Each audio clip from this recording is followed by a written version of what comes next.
Right. Hi, everybody. I'm recording it today. Basically, we'll put this onto YouTube afterwards, but we've kind of got a new system today because my computer's broken down.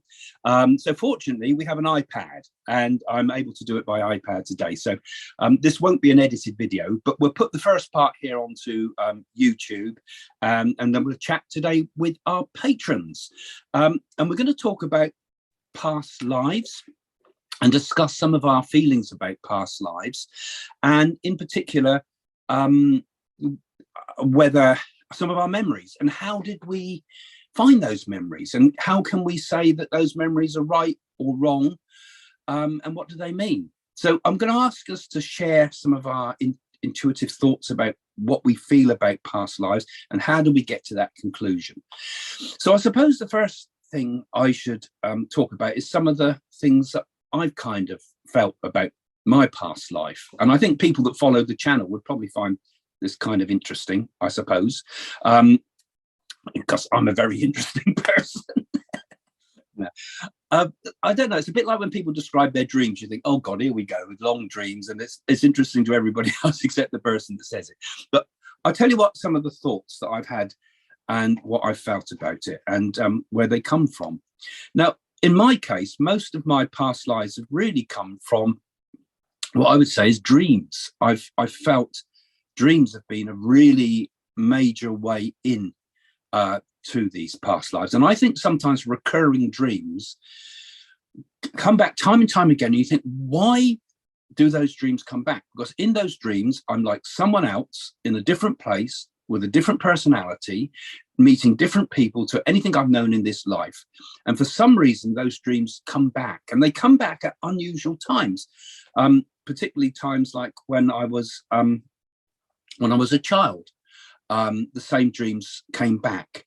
Now, I won't go into great detail on these, but I think it's interesting to share some of the furthest memories back, because I can always remember like a dream of being on a kind of a tropical island. And the strange thing about it is I know the place so well. When that dream comes back, I know the place. And we're kind of primitive people. We live by fishing, and there's a kind of a bay that's separated from the main ocean, so that no bad fish can get in. And it's kind of like a perfect trap for fish, because the sea would push the fish over the top and we could just catch the fish. And in that dream, there's a kind of this idyllic, beautiful place, but it gets attacked by another group of islanders, or somebody attacks it. And I can draw a map of this island. In fact, I did as a child. I drew a map of this place I kept dreaming about, and I kept coming back to it time and time again. And there's the same story of the people invading and taking over the island kept coming back. So this is something I think that could be kind of a hint of something that's is so unrelated to anything that I'd known, I'd seen on TV or anything like that, and it comes back over and over again. And then I also have had strong feelings about having been other places. For example, I'm very drawn to ancient Greece and the ancient Greek oracles of Delphi. And I have a funny feeling that I had something to do with that somewhere in the past, and maybe where I started to get my interest in prophecy and things like that. But I think there's many lives before that too. And also, and this is probably not the most recent, but also ancient Rome. I've had a lot of dreams of ancient Rome. And in the dream, I'm always, well, not always, but often I've mocked the emperor. We were laughing about the emperor and saying what an idiot he was. And we were talking in the dream about Vespasian. And when I went to Italy, to Pompeii and to Herculaneum, and particularly in Herculaneum, we sat in a part of a ruin that was part of the ruin of what would have been the old baths. And I sat there and I can remember this place. I just knew it. And I remember joking about Vespasian there, which was exactly the same as in my dream. The set-out was similar, though I expect Roman baths were similar. And I can remember that moment of joking about Vespasian. And funnily enough, when I did the Nadi oracles, it said that I worked with a king or an emperor and had been one of his, like his chancellor. would have done the finances for the country.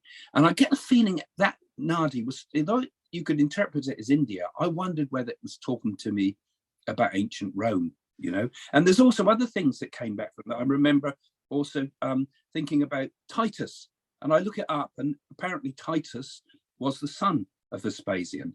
And I also, there was this feeling of the Colosseum was important too. And apparently Vespasian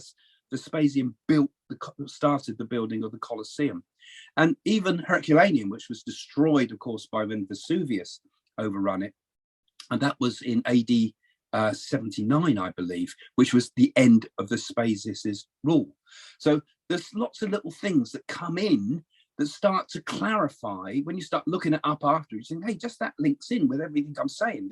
The Herculaneum, why would I know about Vespasius? Because I don't know the names of the Greek and the Roman emperors.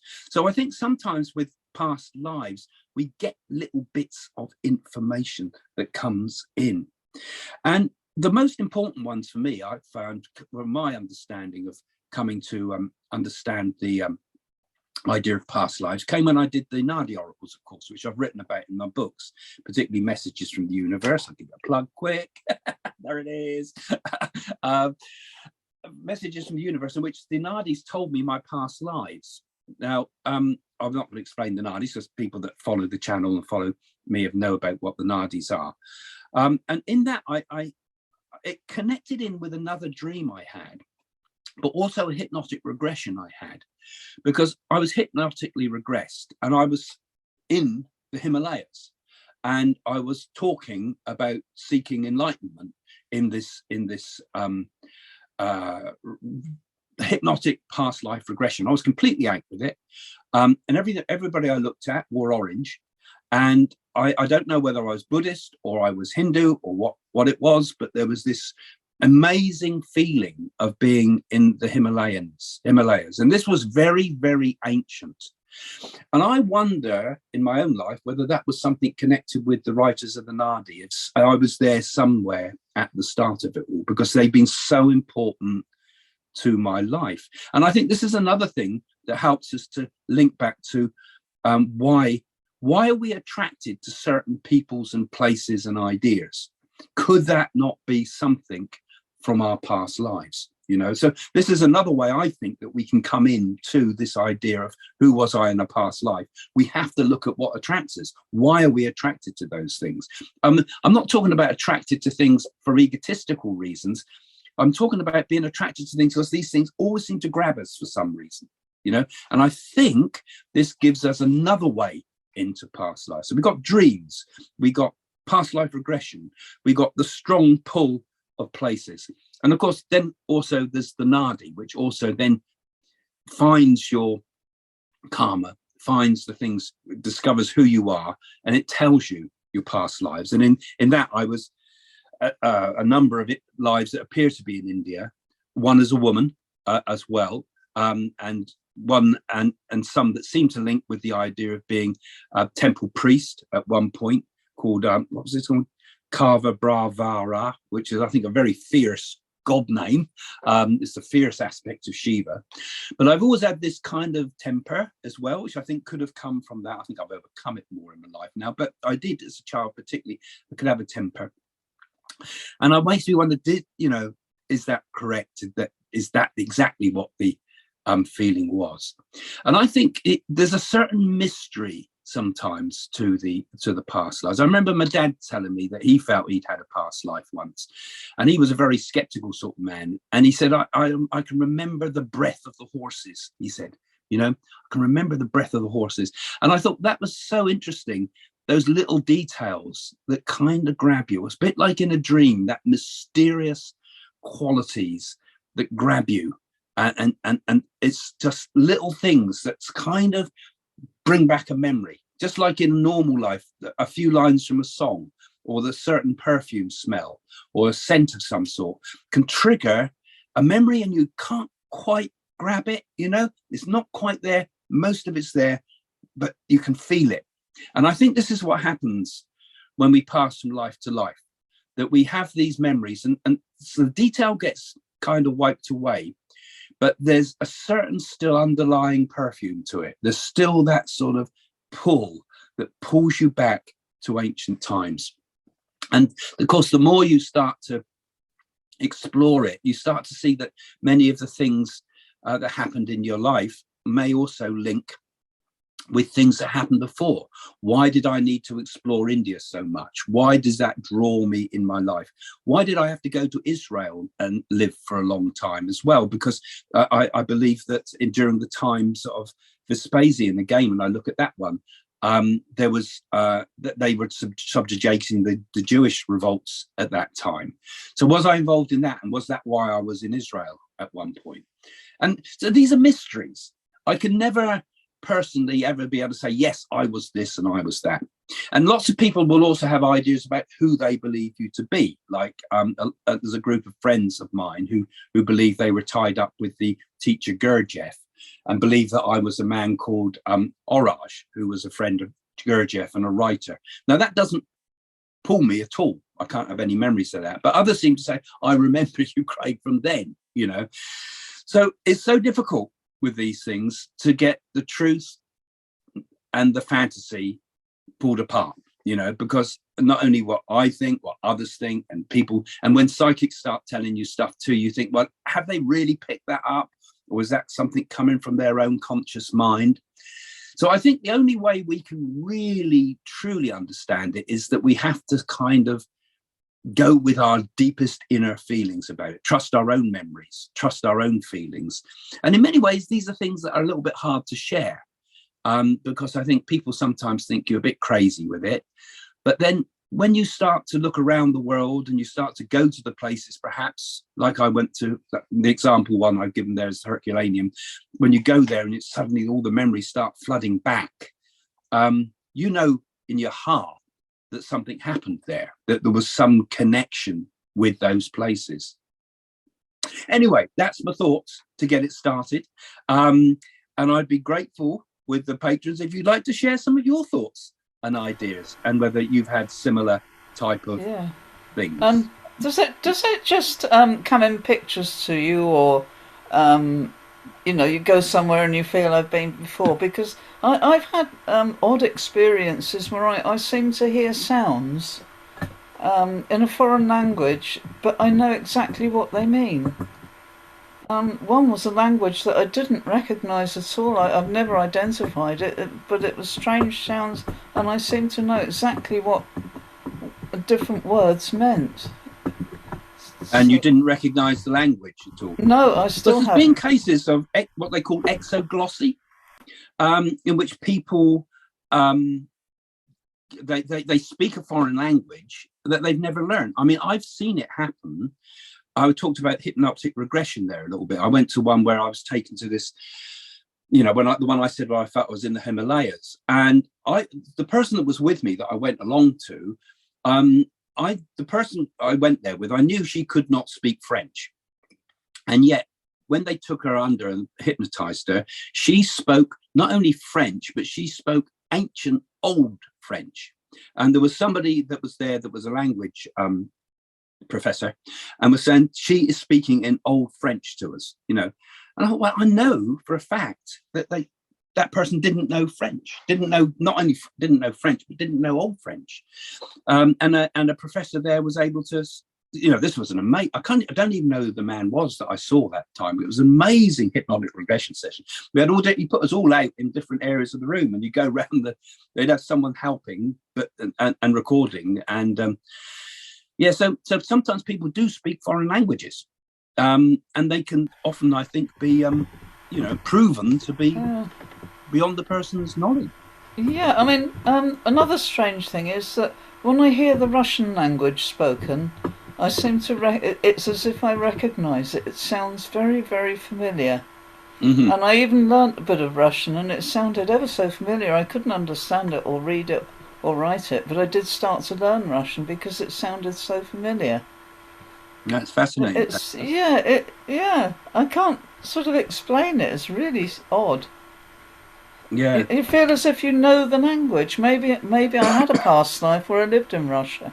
Because you've had nothing in your life to sort of connect you with Russia. Absolutely nothing at all. Completely foreign country to you. No, Yeah, I've never been there.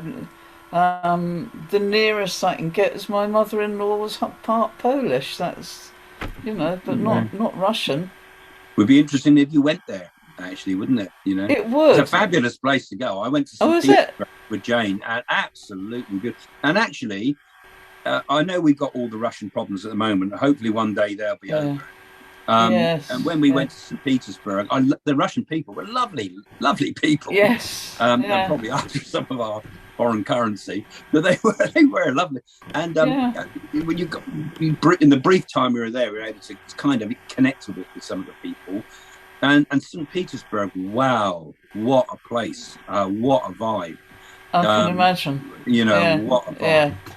And the winter palaces and all the rest of it, they're incredible. And and the amber room and things. It looks fantastic. It's a trip for you to do.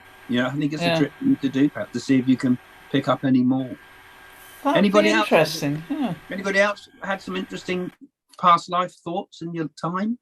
Yeah, I have. I think I've discovered past lives through a lot of different avenues. I've been told by psychics about past lives, but I've been regressed. I've also self-regressed, so you can actually regress yourself if you're interested. I think I used Brian Weiss's video audio and regressed myself. So I've had some really interesting experiences where I've seen things that I didn't know about, and I've been able to go and verify, like you, Craig, go and research them and verify them. So I find that really interesting. I had one regression where I was a centurion, and we were marching into a war, and we were marching behind this big banner that had, like the sun with the face. It's sort of like an insignia. We were marching behind this banner, and when I researched it, I found out it was this thing called Sol Invictus, which was sort of like a god of war that the Romans did look to when they went into battle, which was interesting. I mean, I knew nothing about that whatsoever. But yeah, I've had another couple of odd instances where I've been able to verify things, and another very vivid regression that I had. It was like a lucid dream. I knew I was kind of like in the Amazonian jungle, and I know it was around Mayan times, and I had all of these sort of wicker baskets with birds in them, and I had the sense that I did something that required a particular skill with these birds, and I didn't. It took me a long time to work out what it was, but subsequent to that, I was in an art gallery, and I saw a painting of a white heron colony in New Zealand, and it had a story which described how the Maori people farmed the tail feathers out of the male birds because they used them for ceremonial cloaks and things like that. And I think the penny dropped. So I think in that life that I'd seen, I was doing the same thing, but I think they had a bird which was like, is it the quetzal bird, where they did the same thing? They mined the feathers from this bird to use for all of their, like the priests wore those things in headdresses. So yeah, that was quite odd. And did you get these all from past life regression? Was this? So one, I regressed myself. So I did a self-regression, and the others I was regressed. So the other way that I've experienced it is through automatic writing. So going to a person who specializes in automatic writing, and they had a form. It was quite bizarre, and it had date, time, and they just filled this form in with automatic writing, and you can see, she'll go 1880s Paris, and then she fills the form in and then gives it to you, and tells you exactly what your past life was. And in that instance, she told me that, which makes a lot of sense, she told me that I'd been a Viking, like a female, like a sword maiden. And she said to me, in that life I cut people down with a sword, but in this life I cut them down with words, which is really interesting because I'm a writer in this lifetime. And my daughter, who was sitting beside me, was like, yeah, that makes a lot of sense about you. But what I found really interesting about that session is she did a report, if you will, for my daughter, who from a very young age, like tiny wee tot, preschooler would hear a piece of music and say, "Mummy, that sounds like Paris music," and she had this fixation with Paris, and goodness me, her life was 1880s in Paris, and she was involved in like the Folies Bergère. So she was involved in music. So yeah, interesting. Very fantastic. Interesting how people have come in different routes to do that. I mean, I'd studied hypnotism a bit. I remember reading Eichnick's book and then at school and then I'll try these techniques on my friends, and I found it was so easy to put people into hypnotic trance, and then we tried regression. I remember there, I mean, they're completely wrong. I mean, like untrained kids doing it, but because I think people, when we're that age, we're far more trusting, I suppose. Some of them went very, very deep, and we were exploring all sorts of things. And this is going back the early days when people were first talking about the idea of regression. So hypnosis, I think, I'm convinced is an incredibly powerful way. Although sometimes I know that sometimes people have recalled, for example, the skeptics will say that when people do hypnotic regression like that there's one case of a woman that recalled all this glorious past life, but it was a book that she'd read, but unconsciously, I'd only flicked through it, but she recalled the whole story, names, characters, everything. So the brain is also an incredible, the memory, isn't it, as well, is an incredible thing that perhaps remembers huge amounts of information that we don't get conscious knowledge of, or maybe the Akashic record. But so it's always hard for all of us, really, isn't it, to know, again, like I say, between what we know to be true and what comes from our unconscious mind. And like I say, you have to trust your own feelings about it, don't you, as well? The same as I do with mine. Yeah.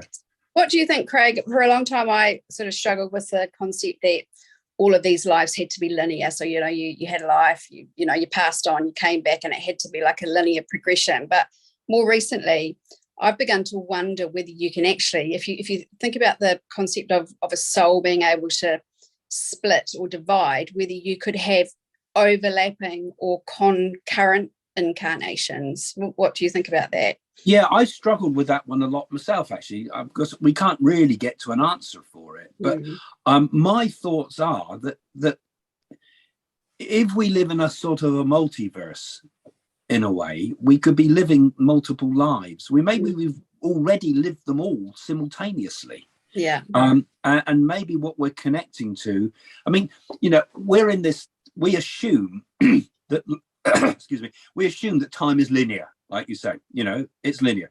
But when you look into the quantum world, I mean, immediately the whole concept of what we know to be time completely thrown out of the window. And I think our consciousness, our awareness, if we can find a material place for it, it's not in the brain or the chemistry of the mind. It's in the quantum world, which could also almost be described as the spirit as well. But the physics of it is such that time can happen all at once, or time can go backwards and forwards, or things can happen before effects can come before the cause.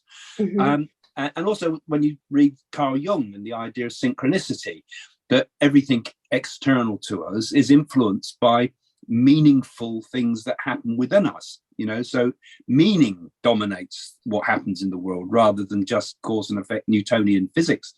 So I agree with you. I think perhaps some of these things are either simultaneous or lives kind of, if we study it from this world's perspective, it appears that they overlap. Like, you might have had a life in England and a life in France at the same time. What happened? Was I two people, or did my soul split, or did I do that at different timelines in the same event? I don't think we can really understand it, because I think it's way beyond our concept. But we get these memories, and where do we get them from? And they're very, very powerful and real. And they're not things, I think, in a lot of cases, yes, they are people getting carried away with fantasy, because you hear all sorts of crazy stuff about past lives, I have to say.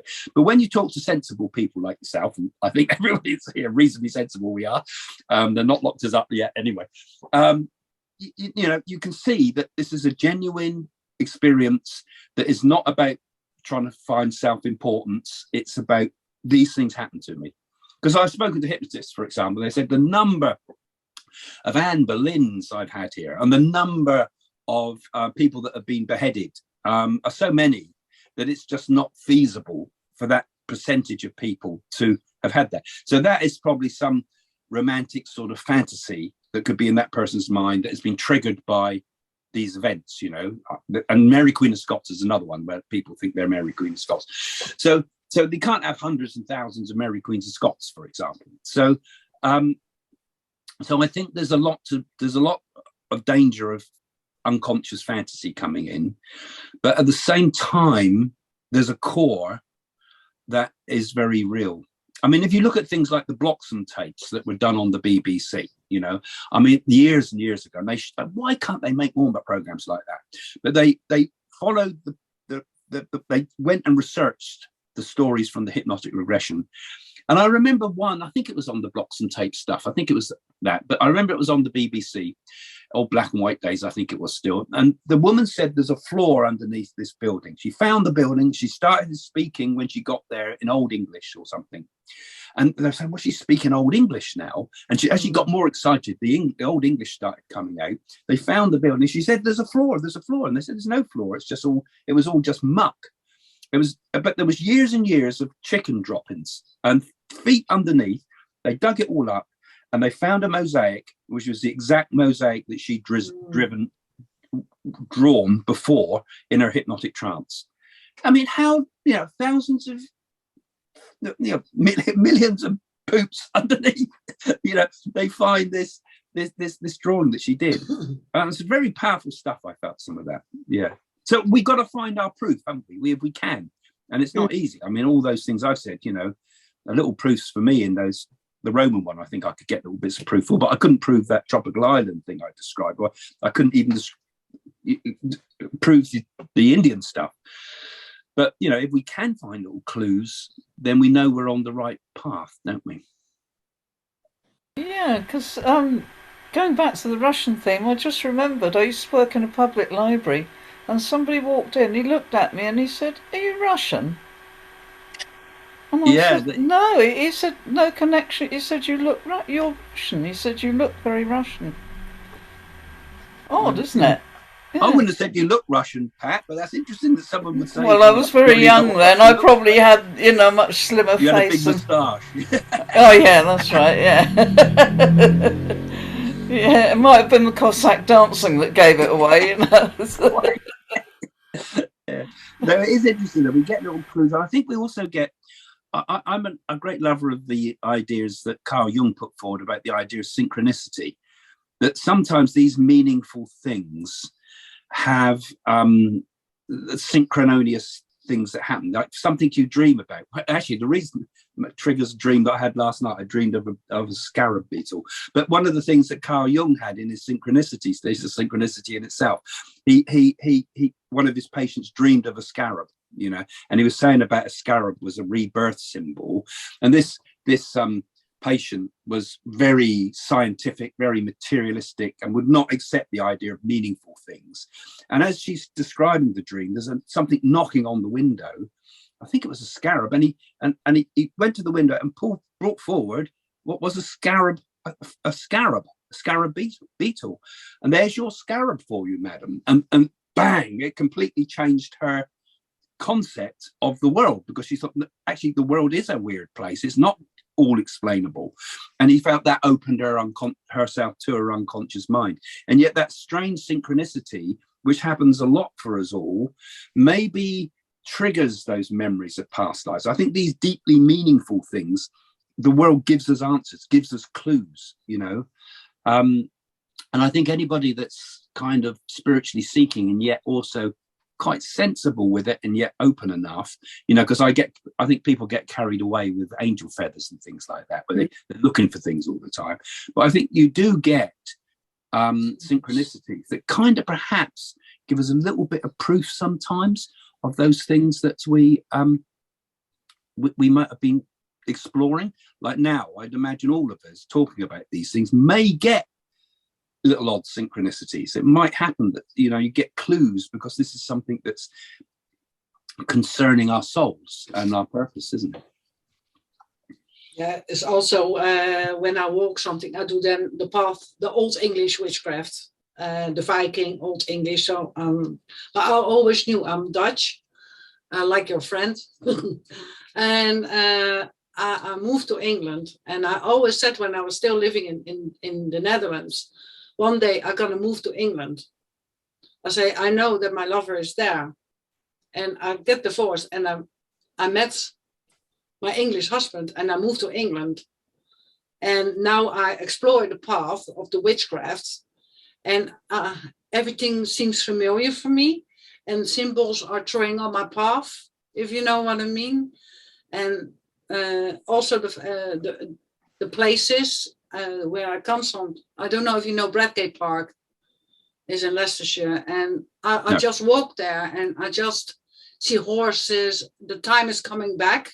So like a vision, back in time from, oh, I was here before in this land. And that comes back to you with visions, and like you said, like little symbols where you find by just walking in the forest, and it's there for you. Yeah, you're talking about the synchronicities idea. Like I said, there's no such thing as actual coincidence, really. No, it's not. These things are given to us. These things are nothing. We can't explain the complexities. It's magic. Yeah. And I think this is, again, when we're exploring the idea of past lives, I mean, it's a non-scientific way of doing it. You can't say, oh, because a coincidence has happened, a synchronicity has happened, that means it's true. But I think for the person that's looking for meaning, when these things come along, they become very powerful symbols of and reassurances and verifications in a way. I mean, the whole idea of witchcraft and sympathetic magic is the idea that you can. It does the opposite, really. Sympathetic magic, for example, will do an action to make an action happen. So you do an action that's very similar to what you want to happen. So the crudest type of thing, you stick pins in a doll. I'm sorry, I know it's a lot more than that, but supposing you did something negative and that's to affect the person, or you do something positive and it's to affect the person or yourself or your thing, because you're using that power of the unconscious, the power of the archetypal symbols, the power of those inner forces to change the world outside. And I'm sure this also, all this unconscious mind, this, Carl Jung talked about the idea of the collective unconscious, conscious things we hold in common. But somewhere in there is also all those things where we've had a personal past life experience. I think it's like the spirit world. It's like the unconscious mind. It's not like this world. This world is just a little island of apparent sanity in a great ocean of being, and that great ocean of being is very much like what we might encounter in a dream, where everything is accessible to us. We have a saying in the Netherlands. I always work beside psychics, and I do that work as well. And we have always said the world is just a learning school for the soul. So how many lives you have, how more you learn. You have a young soul, you have a middle class, you have an older soul, an elderly soul, etc. And you can see everything where you learn in this life, you're taking to the next. I'm convinced by it, because sometimes I see things what people do and I think, okay, that is typical your part, where you're doing, you have a young soul, okay, I leave you to it. It's your path, and it's not my cup of tea, how we say it in English, and I just walk my older path. You know what I mean? And I think it's really a learning school for the soul here, and how many times you come back. Yeah. It doesn't matter where you are. And I think, you think about past lives too. I mean, another way of looking at it is like the world is a classroom where we come to learn. But we also, from this world, we also generate energy, which in the Indian sense would be the idea of karma. But I mean, that's the same idea actually could go through Western thought as well, that we carry with us our sins or our good deeds. Same idea from life to life. And ultimately, our goal is to escape it all, to be free of this world, to attain moksha, as they would call it in India, or freedom, the freedom, or to attain, to become like an alchemist in some respects, where we turn the lead into gold, that we become a purified character. And I think so. Past lives are not some, curiosity. Past lives are the very reason that we're here in the first place. We're here to work out the karma and the things we brought with us, and to progress beyond to in the process of life, which can be a very hard, fiery like place, really. We transform the lead into gold eventually, until we eventually find the key to it all, the philosopher's stone, as it were, that can transform everything in our lives. Yeah. And that in a Western sense, it's the same as all around the world, really. All these ideas of that we're in a school of learning, a place where we can learn. And I think we can learn a huge amount from our past lives, but at the same time, not to get lost in it, because that's stuff that's been, just like people can get lost in the past. It was always better yesterday. Some people think about, my life went wrong, such and such a point, and I've never been able to progress since. Those people in normal life get trapped. And even more so, we can get trapped in the past life. And that's why I think we cross the river of Leith. We cross the river of forgetting. And why when we come into this world, we have to forget. But there's still a deep knowledge deep down in our sides that I can still kind of remember. And I can still kind of remember the people again, because those people come back with us in this life, I believe. That people like, I think Jane and I, for example, have been together in previous lives. And we've got other things where we've had collective memories that we've shared from those past lives, because I think we do multiple past lives. Goodness knows how many we might do. And even in animal birth, perhaps, or in other beings' birth, possibly. And even as spirits, we might have multiple lives as different spirits in different realms as well. Who knows? But we get glimpses of it. And I think we can learn a lot from it about ourselves and about our path forward, So how far back can you actually remember in this life? Because I can remember right back to when I was 6 months old and in a pram. I described a scene to my mother where I was in a pram, and it was just an ordinary road outside a baker's shop, and I told her everything that happened. And she looked at me and she obviously thought I was a bit weird. And she just said, well, I find that very creepy. She said that's exactly what it was like, and that's exactly what happened. And it was nothing special. She just went into the baker's shop, and my auntie was there looking after me. And it was just an ordinary everyday thing that, she wouldn't relate as a special event to me that I remembered later in life. It was something I actually remembered from just being 6 months old. So it's fascinating. I think we can. Funnily enough, I had this very similar thing, because I said to my mother about I can remember being in the pram, and I said to her that it had a yellow duck, a red duck, and a green duck, and I was always those three colours, and I can remember hitting them, and I can remember that, and I can remember the bits that were put in my pram, and I can remember that, and I think also we can remember back, because I used to have another recurring dream, which was a kind of an abstract dream, which I interpret as being in the womb. And it was like floaty feeling, a sort of lovely, peaceful feeling. And then the feeling of everything's gone, everything's pressured, everything's moving. And it was a weird, strange dream that used to come back. It used to frighten me when it used to come back as a child, because sometimes it would come back even though I was awake. I used to get this feeling, and I didn't know what it was. And the more I looked at it later in life, I thought that, I think, is a dream of going down the birth canal. There's more detail to it than I've described here. But I think we do even have memories of the birth canal. Lots of people say we have unconscious memory of our birth. And you think about it, we come into this life with quite a traumatic experience. Our first experience of life, for everybody, is a traumatic experience. And then bang, we're in life, And surely that memory must be stuck in everybody's mind somewhere. And I think I've accessed it. Yes, and I wonder if you can go that far back. Can you go that little bit further? Just by thinking about it, and remember what was before you were in the womb. And this is one of the life keys before, yeah. This is one of the keys you use for hypnotic progression. This is what regression, because this is what you do. You take a person back. So when you take them back to memorable events. So as a child, for example, the memorable events you would have would be birthdays and Christmases, or other traumatic events that might have occurred in a child's life. In most cases, birthdays and Christmases are usually pretty good reference points that we'd remember. So you say, now I'm going back to your 4th birthday. Now I'm going back to the Christmas of just before you were born. And so, and you take them back. And then you say, now I'm taking you back to before you were born, when you were in the womb, right? And now I want to take you back to before you were in the womb. Where were you then?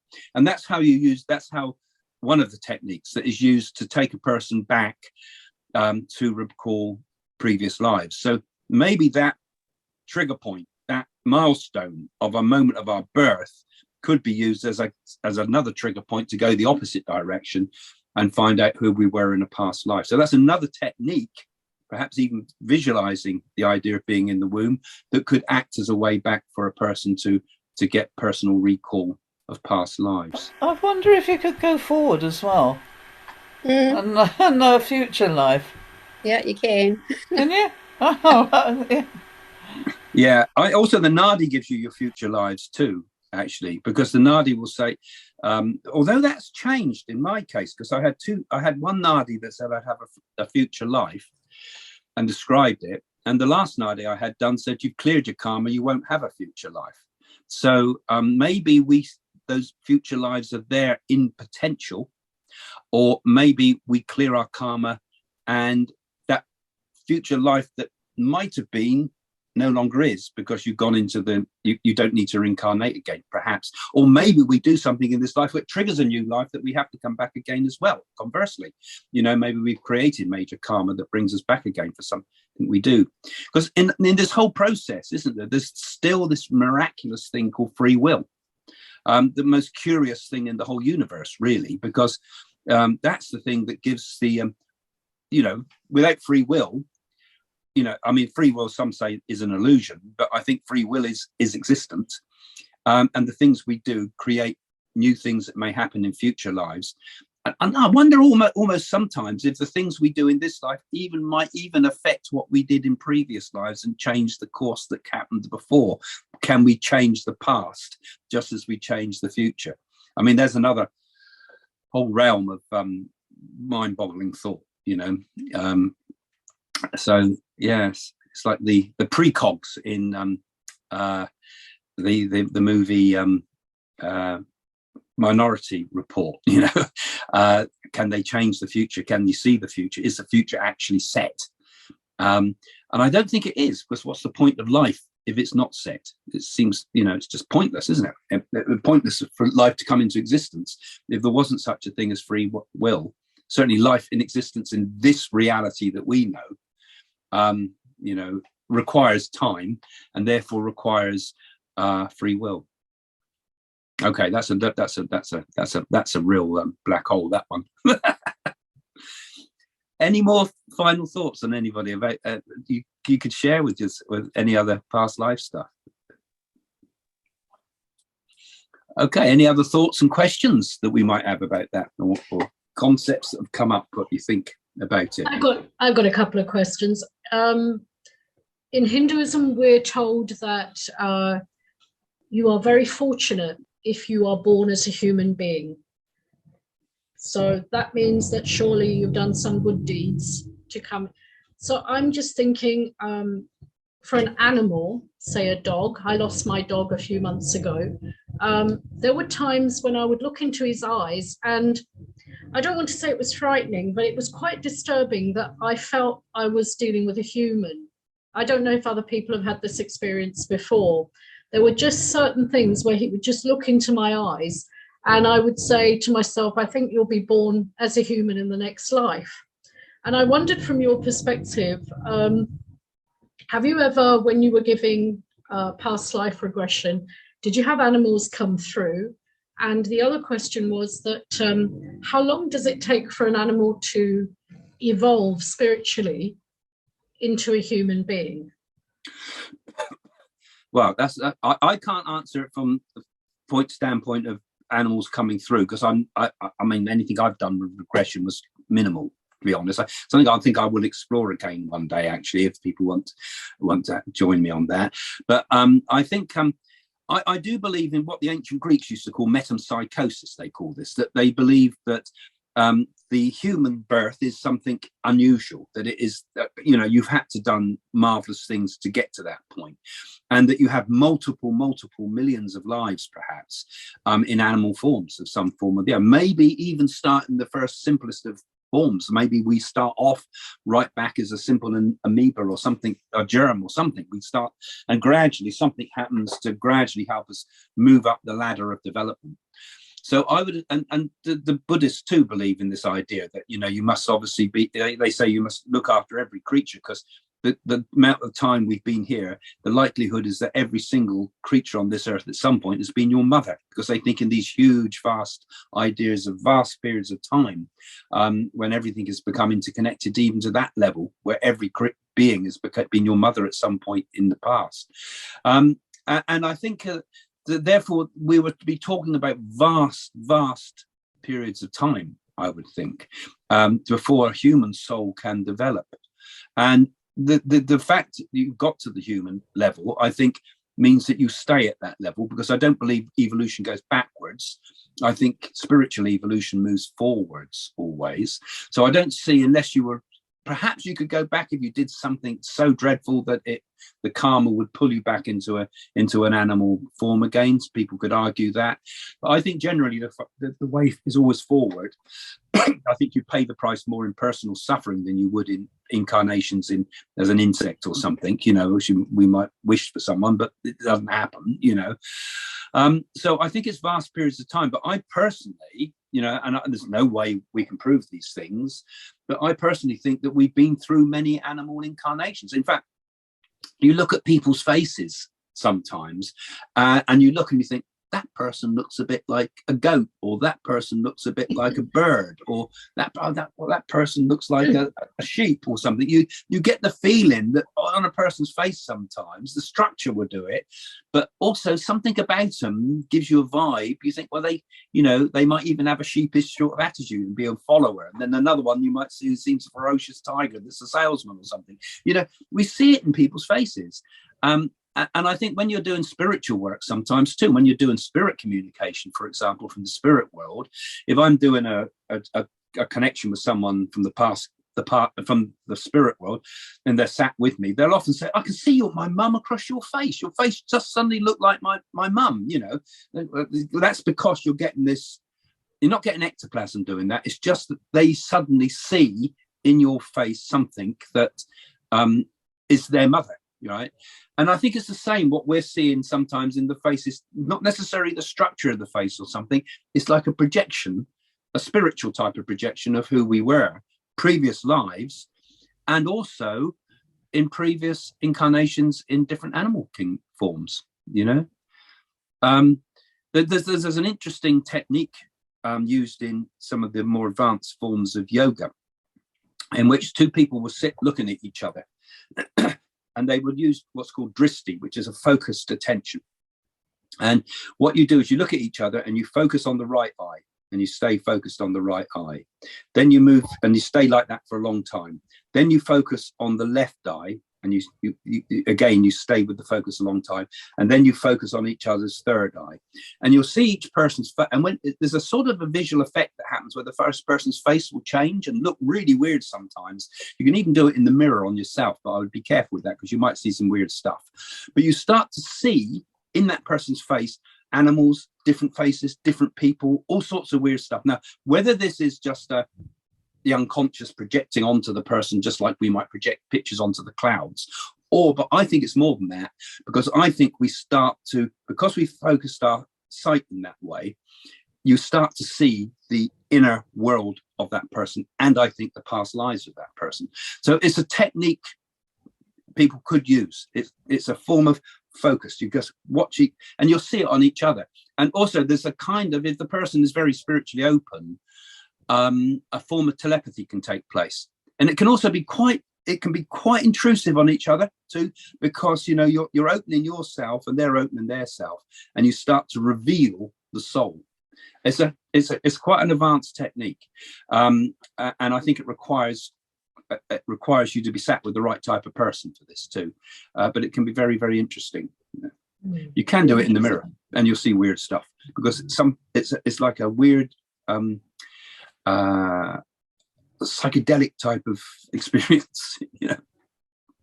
Anyway, I went off track, but very interesting. Very interesting. Okay, I must say it's been an extremely interesting talk today. I hope this is all recorded properly, because it was so I found all what you've shared with us today, all of you, has been absolutely fabulous. I think it's really interesting. I'm really fascinated in past lives, and I'm just gonna turn the recording off now for the YouTube. So I'm gonna just say bye to everybody on YouTube. Thank you for joining us, guys. And we're talking today on Zoom with the patrons. So do become a patron, which you'll find in the description below to this video.